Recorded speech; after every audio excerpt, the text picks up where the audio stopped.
पण मग असं सर एक्सरसाइजच्या बाबतीत 30व्या वर्षी, 10व्या वर्षी, 40व्या वर्षी, 60व्या वर्षी व्यायाम करताना काही वेगवेगळ्या नियम असतात किंवा काही वेगवेगळ्या काळजी घ्यायला लागते? 200% कारण वयाच्या 20व्या वर्षी करणारा व्यायाम वयाच्या 60व्या वर्षी करता येत नाही. 2 महत्त्वाची कारणं. एक म्हणजे बॉडीची अडॅप्टिव्ह स्टेज. दुसरी गोष्ट तुमची असलेली मोबिलिटी. वयाच्या 20व्या वर्षी तुम्ही जेवढे मोबिलाइज स्वतःला करू शकता तेवढं तुम्ही वयाच्या 60व्या वर्षी करू शकत नाही.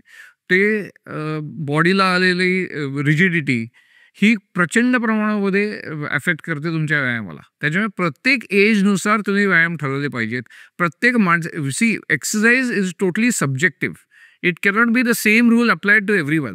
आणि सुपरवाइज्ड ट्रेनिंग मला वाटतं प्रचंड प्रचंड महत्त्वाचं आहे. त्याचा फायदा पोश्चरसाठी होऊ शकतो, त्याचा फायदा रिकव्हरीसाठी होऊ शकतो, त्याचा फायदा इंजुरी अवॉइड करण्यासाठी होऊ शकतो आणि तुम्ही म्हणता तसं त्याच्यात मग एक्सपोनेन्शियल ग्रोथ माणसाला मिळवता येते.